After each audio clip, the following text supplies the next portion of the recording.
Sadiki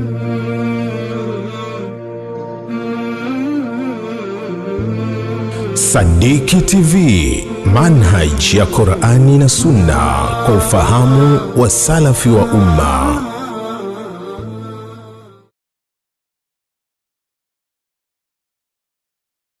Alhamdulillah al-fardu as-samad alladhi lam yalid wa lam yulad wa lam yakun lahu kufuwan ahad. واشهد ان محمدا عبده ورسوله وخليله وحبيبه الهادي الى طريق سوي الذي انقذ هذه الامه من الهمجيه الحيوانيه الشعوذيه الى وحده كلمه الله، وهي كلمه لا اله الا الله محمد رسول الله. عباد الله رحمكم الله، أوصيكم ونفسي بتقوى الله عز وجل.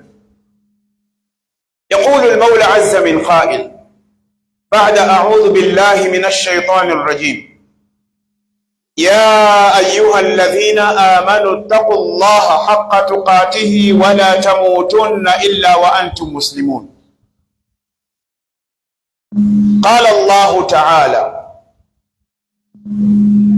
فستذكرون ما أقول لكم وأفوض أمري إلى الله إن الله بصير بالعباد.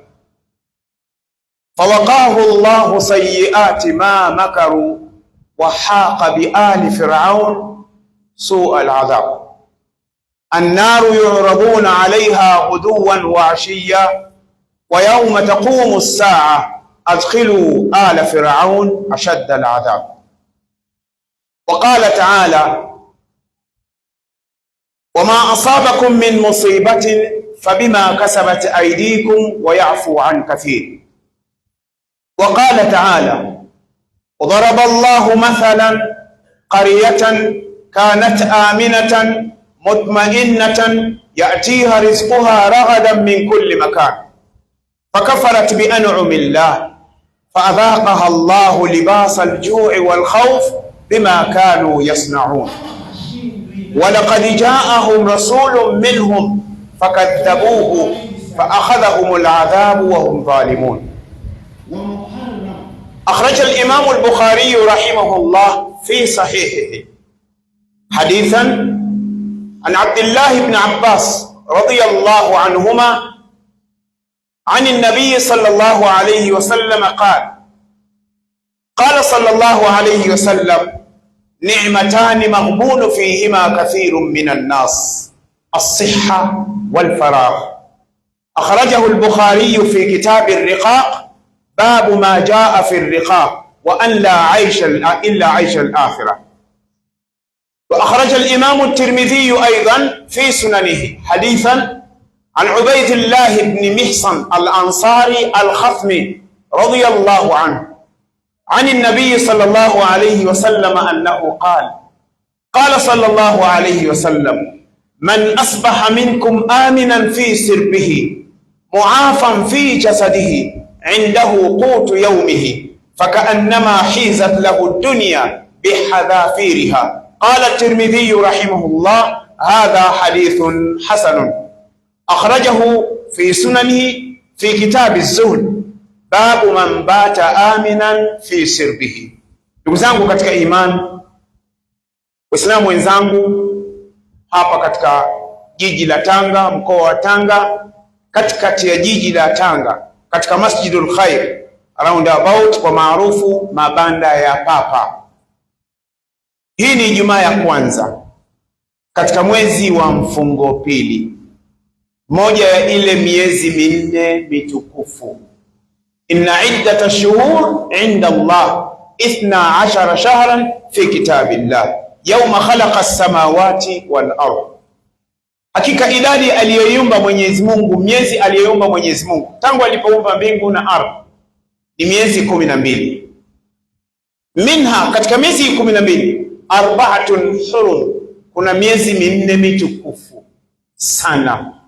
ameitukuza mwenyewe Allah subhanahu wa ta'ala. Minha arba'atun hurum, katika miezi 12 kuna miezi 4 mitukufu. Waislamu lazima tuifahamu miezi mitukufu. Ni ipi hiyo? Dhulqa'da au Dhulqa'da, ambao ndio mwezi tulionao tunauita mfungo pili, wa Dhulhijja au Dhulhajja ambao ni mfungo 3 unaofuatia, wa Muharram na mwezi wa Muharram ambao tunauita ni mfungo 4, alafu wa Rajab. Sasa Ibn Kathir rahimahullah na baadhi ya mufassirina wakasema 3 sardun wa 1 fardun, miezi 3 mitukufu inafuatana, mfungo pili, mfungo 3, mfungo 4, wa 1 fardun, mmoja upo peke yake ambao ni mwezi wa Rajab. Ndugu zangu katika imani, kufanya mema katika mwezi huu na mwezi unaofuatia mfungo 3 na mwezi unaofuatia mfungo 4 ni katika miezi ambayo kipato chake kwa Mwenyezi Mungu salio linapanda. Ukifanya jema katika ndani ya miezi 4 hii, Allah anakupa salio kubwa sana sana, na ukifanya dhambi ndani ya miezi hii unapata salio vile vile la jahannam kubwa sana. Sasa ndugu zangu katika imani, nitakumbusheni hotuba yangu ya leo, nitazungumzia thamani ya neema 5, thamani ya neema 5 ambazo mwanadamu anatakiwa ajue thamani yake. Mambo 5 ni neema kwa Muislamu anayemjua Allah na Muhammad sallallahu alayhi wasallam.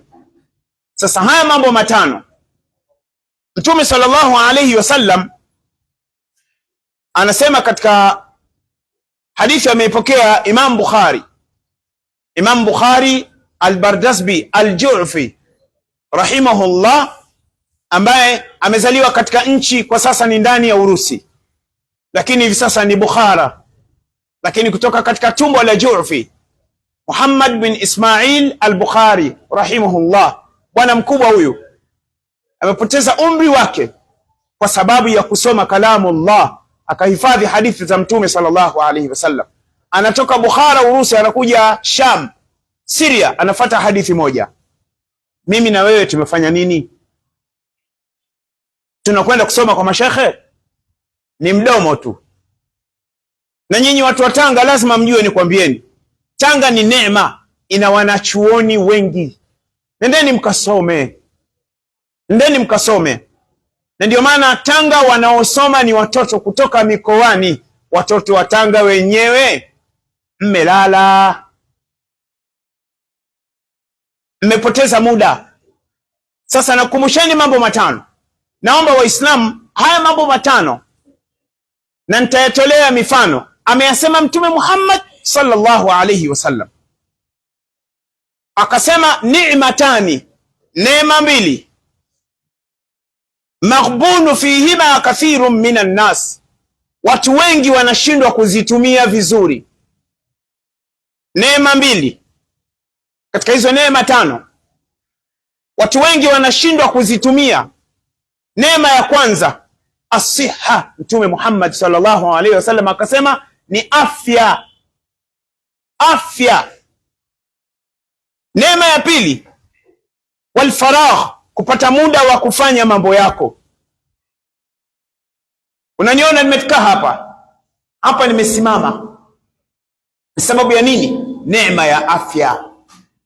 Ningekuwa sina afya siwezi kusimama hapa, lakini anayetakiwa kuhimidiwa na kushukuriwa kwa neema hii ni nani? Allah. Allah. Sio vyakula vya vitamin, sio kunywa juisi za vitamin, sio vitu gani virutubisho, wala sio kwenda gym. Sio kwenda gym. Gym mnakwenda kupoteza muda, fanyeni mazoezi. Lakini gym mnapoteza muda, na siku hizi mmewekewa miziki ya bongo flavor. Watoto wa kiume wanakwenda gym, wanacheza gym na huku wanakata viuno, wanacheza bongo flavor. Wapo wamechanganyika na watoto wa kike. Siwaambie msiende, lakini wajibu wangu mimi ni kuwatahadharisha. Mbele yupo mwanamke, huku nyuma ameshaloa kwa sababu ya gym, na wewe upo nyuma. What is the next? Unaangalia nini? Sasa Mtume akasema asiha, afya. Waislamu wenzangu, afya. Watanzania wenzangu, afya. Walfaragh, kupata muda wa kuyafanya mambo yako. Yani pahala ulipo una utulivu, unafanya mambo yako taratibu, unafanya mambo yako taratibu zaidi ya doro, kama mnavyosema watu wa Tanga. Nasema huyu jamaa ana doro, punguza doro hilo. Yani anafanya mambo taratibu, lakini sababu ya nini? Neema mbili, afya. Hadithi hii ipo katika Sahih Bukhari, kitabu riqaq, mlango unaoitwa babu ma jaa fi riqaq, hadithi ya 196 katika Sahih al-Bukhari.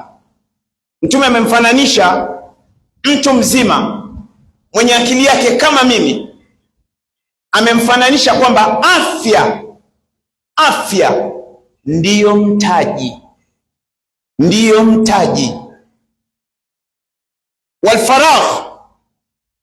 Sasa unapoitumia vibaya afya, ukatumia umri wako vibaya, utajuta. Utafika pahala, ipo siku utajuta. Hiyo ni hadithi ya kwanza. Kwa ndugu zangu, kuna wenzetu wapo Bombo hospitali, kuna wenzetu wapo hospitali hapa Shifa, kuna wengine wapo mahospitali mbalimbali, lakini kuna wengine wapo majumbani hapa jirani ya msikiti, wamelala kitandani, wanaumwa. Anayeweza kuwanyanyua pale ni nani? Allah. Madaktari wanatibu mpaka wanashindwa, wanasema mwisho hatuuoni ugonjwa, lakini anayeweza kuuona ugonjwa na kuondoa ule ugonjwa ni nani? Allah subhanahu wa ta'ala. Allah hashindwi na kitu. Mtume Ayub alayhi salam, ipo siku inshallah tutafanya khutba ya Mtume Ayub na kugusia tu kidogo katika hadithi sahihi. Mtume Ayub alayhi salam ameugua miaka 18 kitandani, watu wote wakamtenga, akabakia mkewe tu ndiye anayemuuguza. Nini kilichofuatia? Nifuatilie katika hotuba nyingine tutakayopanga na uongozi hapa inshallah. Afya. Hadithi nyingine, ndugu zangu katika imani, mtayakumbuka maneno yangu haya. Rusaganya alituambia, maana anasema Rusaganya maneno makali, ana mazungumza maneno makali, anakuwa mkali. Sasa mimi nizungumze nani kupigia taarabu? Nikuimbie nyimbo za bongo flavor? Sile, Mungu hajanileta duniani kukufurahisha wewe.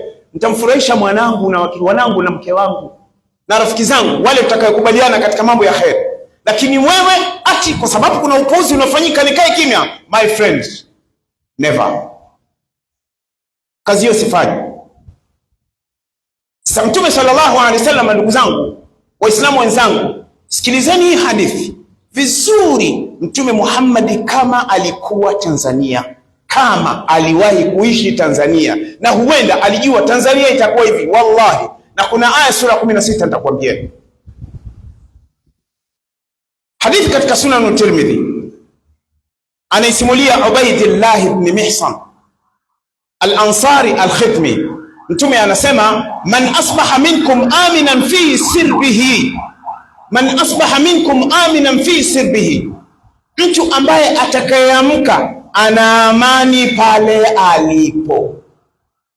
Ameamka ana amani pale anapoishi, katika nchi pana amani. Neema ya kwanza. Muafam fi jasadihi, mwili wake ana afya. Neema ya tatu. Indahu qutu yaumihi, anacho chakula, angalau chakula kwa siku, angalau ana hela ya kununua alkasus, angalau ana hela ya kununua kibajia. Ukiwa na mambo matatu, pale unapoishi pana amani na una afya na unacho chakula, angalau chakula kwa siku moja. Qala sallallahu alayhi wasallam, Mtume Muhammad akasema, fakaannama, yani huyu mtu mwenye neema hizi tatu, hizat lahu dunya bihadhafiriha, kama amepewa utajiri mzima wa dunia na vilivyomo. Amani, amezungumza Mtume Muhammad, sio Rusaganya. Usije ukasema Rusaganya anazungumza akapewa mzigo. Ibilisi mwenyewe anajua sijapewa mzigo. Ibilisi mwenyewe anajua. Sababu mimi nakwenda kimyangu vyangu kama Abu Dharr al-Ghifari. Sina chawa. Sawa, tutakutana pahala tutazungumza baada hapo na kwa kivyangu vyangu. Hata nimetoka Dar es Salaam mpaka hapa niko kivyangu vyangu. Sasa Mtume sallallahu alaihi wasallam amezungumza mambo matatu, na hizi neema zote tatu Tanzania zipo. Kuna baadhi ni wagonjwa, ni kweli, hii ameipanga Mwenyezi Mungu, Mwenyezi Mungu awape afya njema. Na kuna wengine wanaishi maisha magumu, anapambana, ni kweli, lakini afya, amani, utulivu. Hadithi katika Sunan Tirmidhi, katika kitabu Zuhdi, mlango unaoitwa babu majaa, babu man bata aminan fi sirbihi, hadithi ya 2347 katika Sunan Tirmidhi. Na kueleza kitu cha uhakika, sipigi mbambaba. Ndugu zangu katika imani, Muhammad anaieleza amani kabla ya Umoja wa Mataifa. Umoja wa Mataifa umeanza lini? Umoja wa Mataifa umeanza mwaka 1945 katika mji wa San Francisco. Mwaka 1945 San Francisco, Marekani, ni mji ambao wanamume wote walikuwa mapapai, wanavaa bangili, wanalegeza suruali. Katika mji wa San Francisco, watoto wa kiume acheni kulegeza suruali, mnasali uchi misikitini, mnaonesha boxer, ni uchafu. Mwanamume unamuonesha mwenzako nguo ya ndani, what do you mean? Unamaanisha nini? Ni aibu mwanamume kuonesha nguo ya ndani, aibu. Umepata kuiona show ya Pididi? Pididi anapofanya show, wale wasaidizi wake wote wamelegeza suruali kama wabongo. Watoto wa kiume, acheni kuwa watoto wa Pididi. Naomba ujumbe ufike, naomba mind na mre nyuso ziwe kama ndimu. Ama naomba uwe shahidi, nasema unalolitaka. Sasa Umoja wa Mataifa mwaka 1945 ndio unaanzishwa. Muhammad sallallahu alayhi wasallam zamani, wama arsalnaka illa rahmatan lilalamin, wama arsalnaka illa rahmatan lilalamin, wama arsalnaka illa rahmatan lilalamin. Muhammad ametumwa kuwa ni rehema kwa walimwengu. Anazungumza amani kabla dunia haijui maana ya amani. Muhammad sallallahu alayhi wasallam, Muhammad sallallahu alayhi wasallam, Muhammad sallallahu alayhi wasallam, Muhammad sallallahu alayhi wasallam, Muhammad sallallahu alayhi wasallam. Anapotajwa Muhammad, Mtume anasema akthiru salata alayya, enyi umma wangu niswalieni sana. Fa innahu man salla alayya marra, anayeniswalia mimi mara moja, ukasema Allahumma salli ala Muhammad wa ala ali Muhammad sallallahu alayhi biha 10, Allah anakuswalia mara 10. Wewe mtaje star yoyote duniani hutopata isipokuwa kwa Muhammad sallallahu alayhi wasallam. Amani. Watoto wa Tanga, amani. Watu wazima wenzangu wa Tanga, amani. Wanawake wa Tanga, amani. Man asbaha minkum amina, atakayeamka ana amani, ana amani. Sikiliza sura 16 hii aya. Sifa zote kama hadithi iliyotangulia, sifa zote zipo Tanzania. Sura 16 aya 111 112. Wa daraba Allahu mathalan qaryatan kanat aminatan mutma'innatan ya'tiha rizquha ragadan min kulli makan fakafarat bi an'amillah faadhaqaha Allahu libasa aljui walkhawf bima kanu yasnaun walaqad jaahum rasulun minhum fakadhabuhu faakhadhahum aladhab wa hum zalimun. 16, 111, 112 Surah An-Nahl. Allah anasema wadaraba Allahu mathala, Allah anapiga mfano. Qarya, kijiji; qarya, mji; qarya, nchi; qarya, eneo.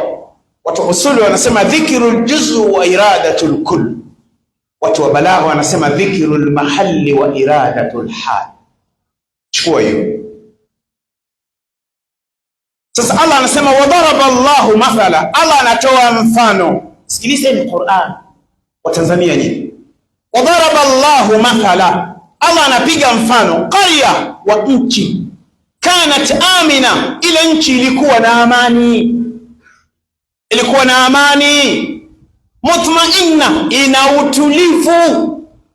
Yatiha rizquha raghadan min kulli makan, wananchi wa pale wanapata riziki kutoka katika lile eneo, raghadan, kwa raha.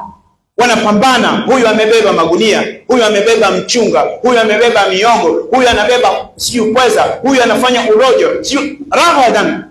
Fakafarat bi an'amillah, wakakufuru neema za Mungu, amani na utulivu. Chukua hiyo Qur'an. Faadhaqaha Allahu libasa aljui walkhawf, Allah akawaletea adhabu ya ugumu wa maisha. Walkhawf, na hofu, kukimbia na wao kwa wao, kuwana wao kwa wao. Qur'ani inasemaje? Bima, katika lugha wanasema ni ba'u sababiyya. Bima iqtarafu min adh-dhunub, kwa sababu ya madhambi waliyofanya. Bima kanu yasnaun, kwa yale waliyofanya, sababu ya yale waliyofanya. Allah akasema walaqad jaahum rasulun minhum, hawa watu mpaka wanaadhibiwa hivi. Alikuja mjumbe miongoni mwao, mtume miongoni mwao, shekhe kama wao, mbongo kama wao, mimi. Fakadhabuhu, akamwambia muongo. Fakadhabuhu, huyu shekhe mkali sana. Fakadhabuhu, shekhe amepewa mzigo, kumbe hajapewa hata mzigo wala kifurushi. Bima kanu faakhadhahum aladhab, adhabu ikawachukua. Bima kanu yakfurun. Ndugu zangu, bima kanu yakfurun. Ndugu zangu, amani. Watanzania wenzangu, tunakwenda kwenye uchaguzi.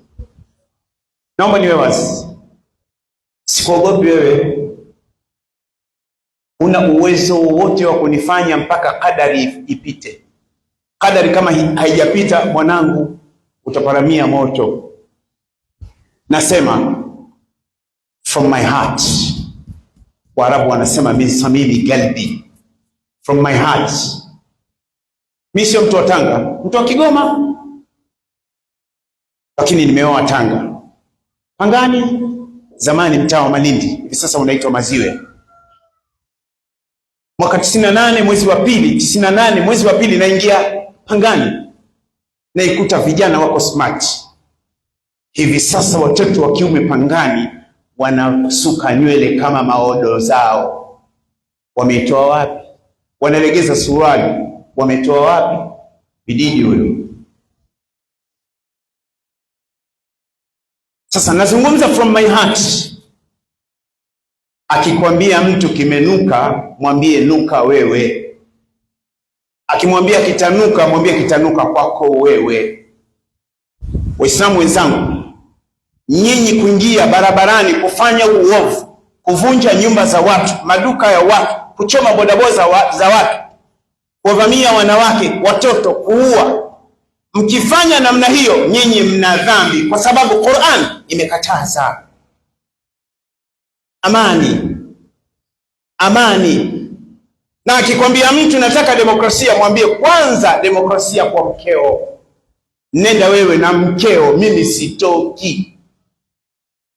Nenda wewe na shosti wako. Kwa hiyo shosti na bebi ngeni barabarani, afu mnakwenda kudundwa na afande. Kudundwa kweli kweli. Na mtaingia barabarani, mtadundwa. Hao waliokuambia uingie barabarani hata panado hawatokununulia. Weni na akili nyinyi, msio mabwege. Msio oya. Naulia tena. Mimi kama mimi, sipo kwenye kamati yoyote, Allah ni shahidi. Lakini kazi hii ya dawa, shekhe wangu Sheikh Mkanga anajua. Allah kuhifadhi wewe pamoja na timu yako ya uongozi wa msikiti Masjidul Khair. Kazi hii ya dawa mimi nimesomea Madina. I know. Mimi ninajua nifanye nini, nipo wapi, huu ni wakati gani, na nipo na nani, na ninakusudia nini. Kazi ya dawa nimesomea na degree nayo kutoka Madina Islamic University kwa Rasulullah sallallahu, miaka 4 naishi kwa Rasulullah, nalala katika mji wa Rasulullah, natembea katika mji wa Rasulullah, na soma katika mji wa Rasulullah, tena katika Wadi al-Aqiq, katika jangwa lililobarikiwa Wadi al-Aqiq. Na Mtume aliwahi kumwambia sahaba, salli fi hadha al-wadi, sali katika hili jangwa, katika maeneo yale, akamwambia innaha wadi mubarak, hili jangwa limebarikiwa. Ndugu zangu katika imani, Waislamu wenzangu, amani. Jana usiku, najua kwa nini mimi nimechukua dawa hasusi yangu, mambo gani ambayo ninayafanya mimi. Barakallahu li wa lakum bil Qur'anil azim wa nafa'ani wa iyyakum bil ayati wadh dhikril hakim. Aqulu qawli hadha wastaghfirullaha li wa lakum wa lisa'iril muslimin fastaghfiruhu innahu huwal ghafurur rahim wa huwal barrul karim.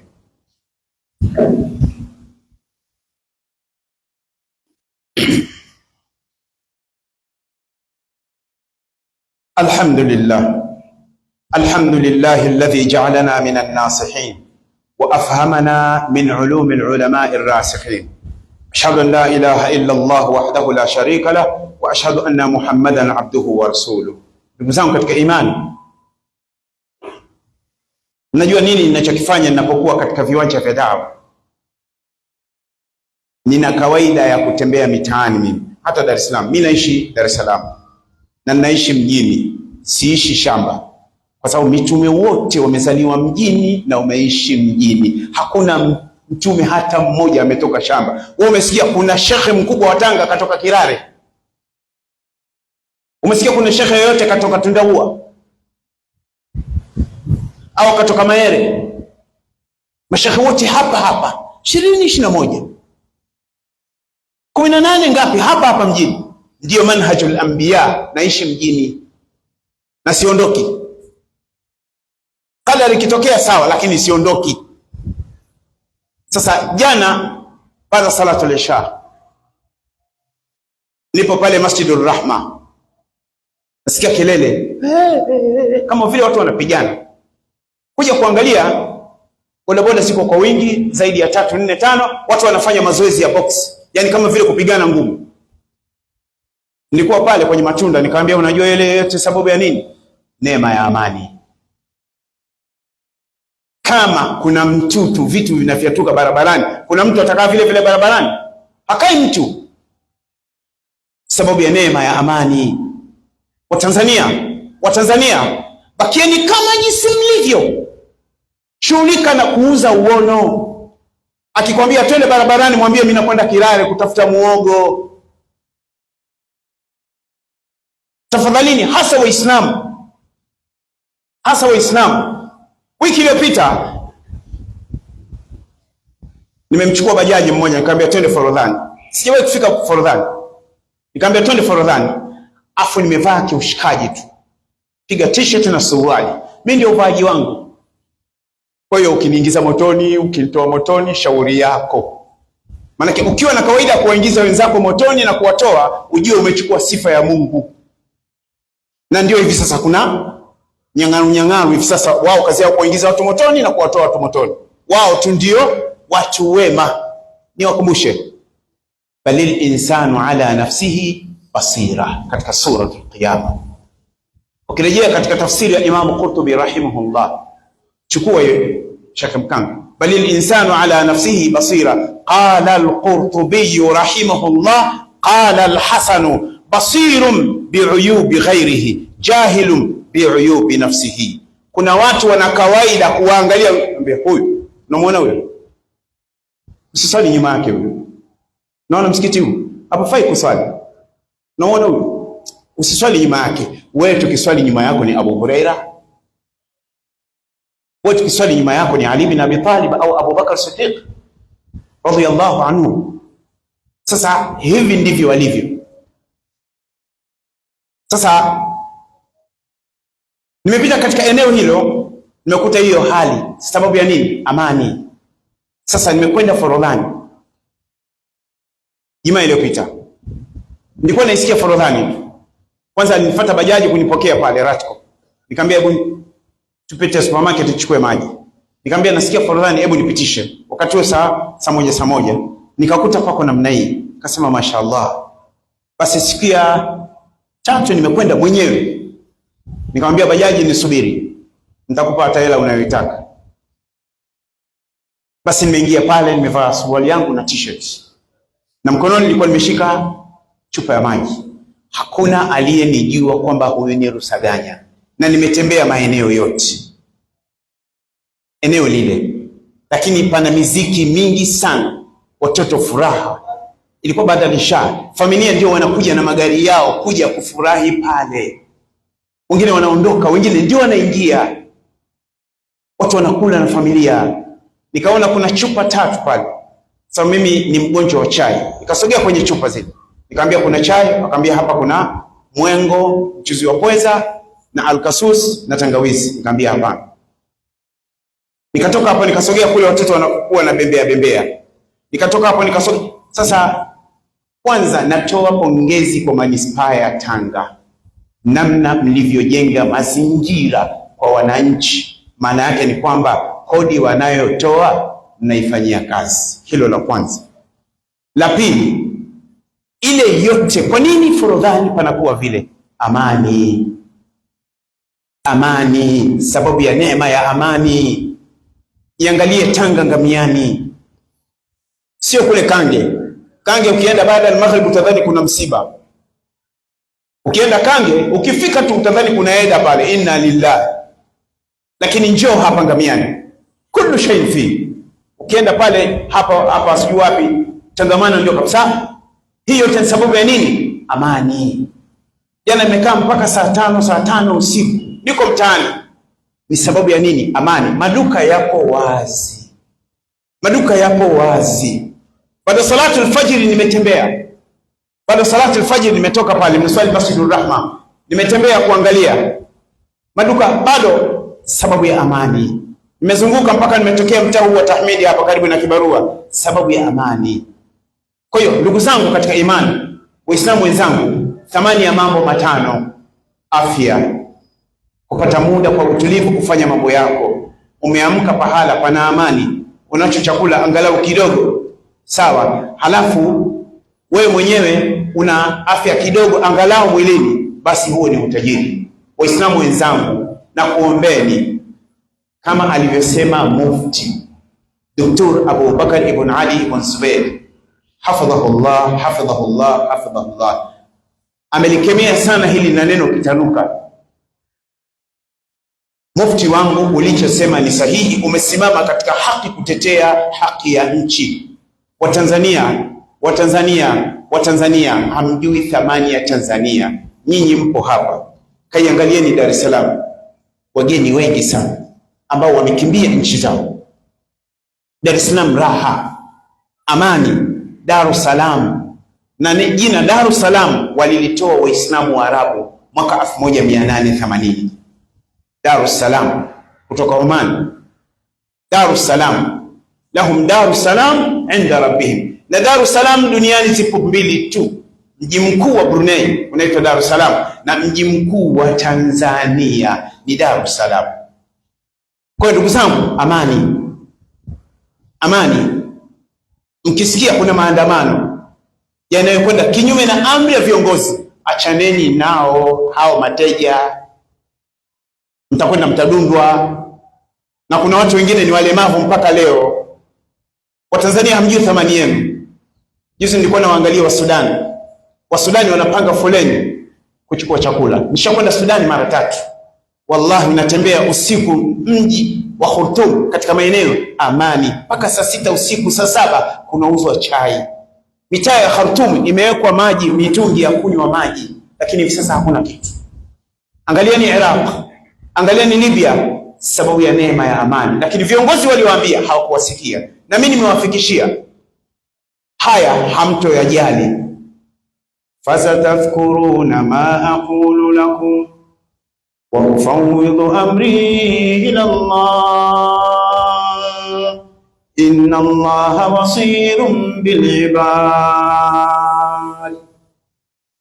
Fasatadhkuruna ma aqulu lakum wa ufawwidu amri ila Allah inna Allaha basirun bil ibad. Ipo siku mtayakumbuka haya ninayokuambieni katika Masjidul Khairi hapa mabanda ya Papa.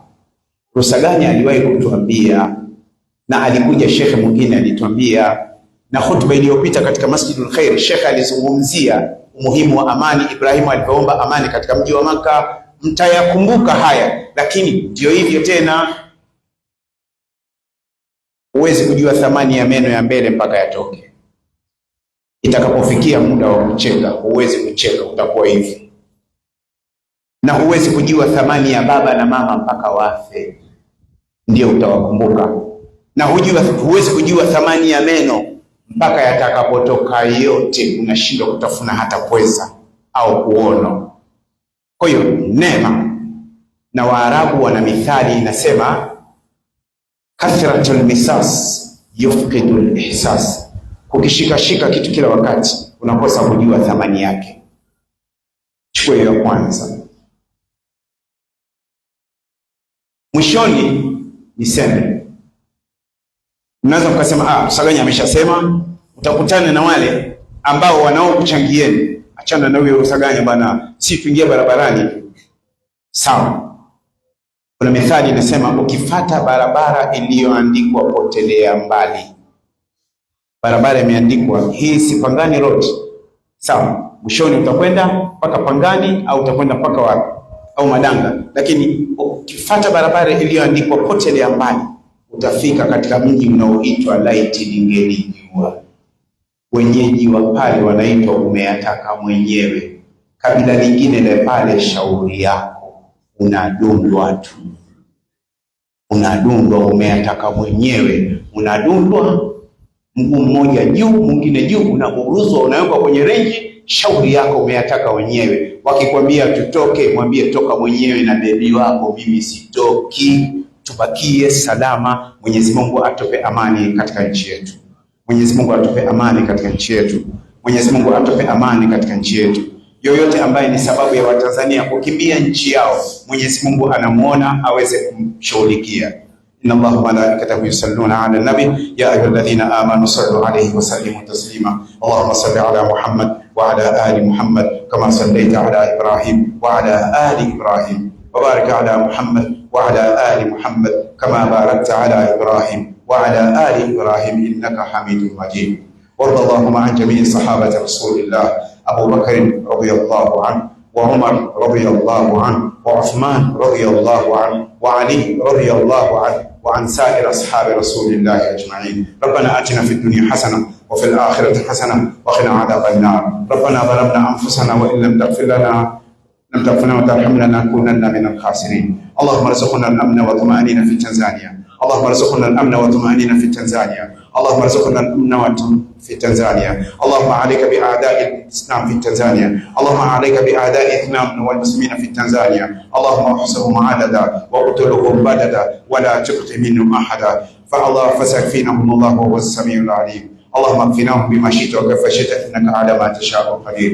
عباد الله رحمكم الله، إن الله يأمر بالعدل والإحسان وإيتاء ذي القربى